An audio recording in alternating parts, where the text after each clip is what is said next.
Hey everybody, JC here with another TNI toy review. And today's review is in association with MarvelousNews.com, your #1 news source for everything Marvel.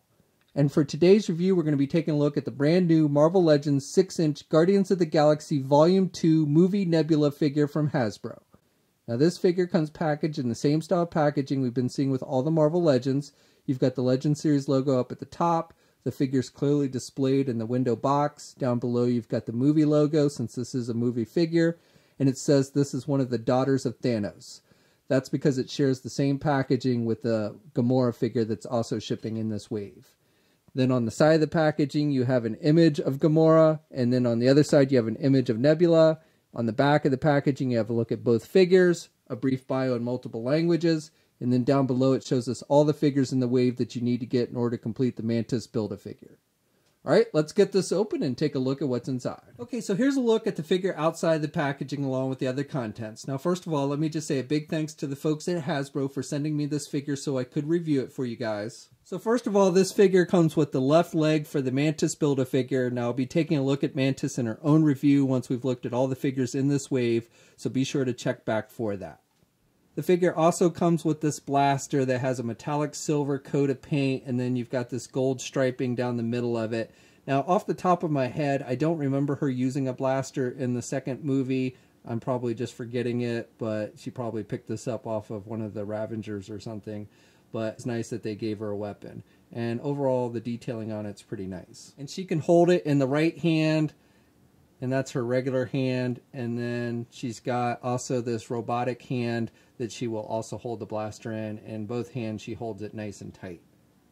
And then finally we get this lower arm piece, the second arm piece. So she's got this mechanical arm here, so you've got the one with the regular hand attached, or you can remove it. You just pull it out with a little peg, and then you can plug in the second hand that's more of a robotic looking hand. And if you wanted to, you could even get her to hold the pistol with that robot arm. So you basically can get her to hold the weapon with all three hands that she comes with. So for the figure itself, starting with the head sculpt, I think Hasbro has really outdone themselves with this head sculpt. It looks almost identical to how she appeared in the movie. This is probably one of the best movie head sculpts I've seen Hasbro do. I like the detailing with the line work here on the side with the metal plating, and on this side it's kind of a bronze color. And then on this side, you've got the striping. And then on the front of her face, she's got this metallic purple type color. So I think it really stands out. And then I like the blue skin tone that she has. So again, I think they've done an incredible job with this head sculpt and looks very true to the character from the movie. Then for the rest of the figure, I think they've done a equally good job. You've got the striping on the arm here. Again, nice solid paint applications with the blue and the purples. You've got some metallic purple here, like on the shoulder pad and on the wrists. And then with the robot arm or mechanical arm, it's done with that kind of bronze metallic color. You've got some wash effect there.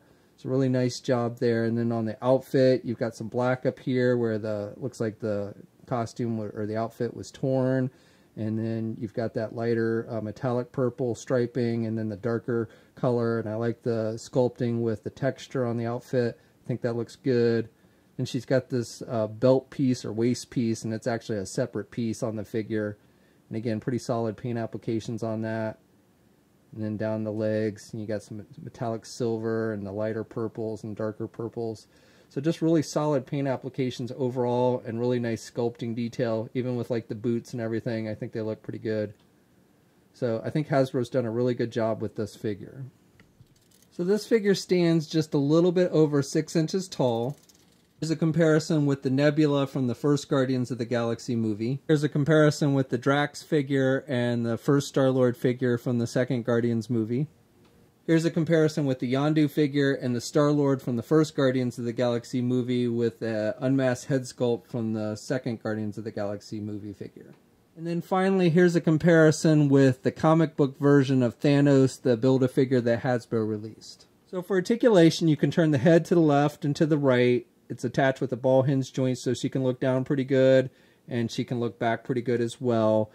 Arms are attached with your standard ball hinge joint at the shoulder, so she can get her arms out good. Now with this left arm, the shoulder pad kind of sticks out a little bit, so you have to kind of rotate it out and around. The right arm you can just do all the way around like normal. And then you've got a single hinged elbow. She can bend her elbows about that much. Pretty good bending with the elbows, even with the robot arm. And then you've got rotation there on the left hand. Same with the right. You've got rotation there at the elbow. And then with this robot hand, you don't have any wrist articulation. But with the regular hands, you've got rotation and you've got hinges. So you've got some up and down movement. Actually, on this hand, the hinges are on the top and the bottom, so you get that up and down movement there.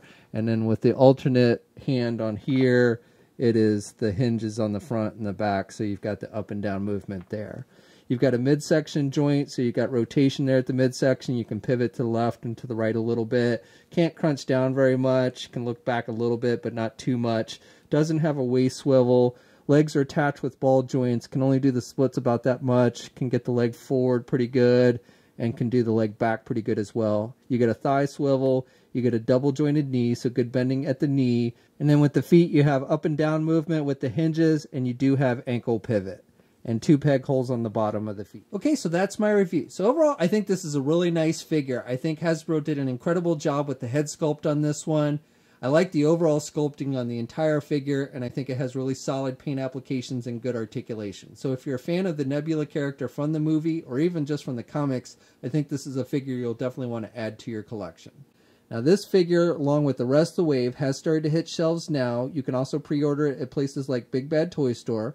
We'll have a full image gallery for this figure up at marvelousnews.com. I'll have a link to that in the video description below. As always, leave a comment, let us know what you think. If you're so inclined, please like the video. Also, if you haven't already, please subscribe to the channel. I would really appreciate it. You can also follow me on my Facebook, Twitter, and Instagram accounts. I'll have links to those in the video description as well. And until next time, I'll catch you later.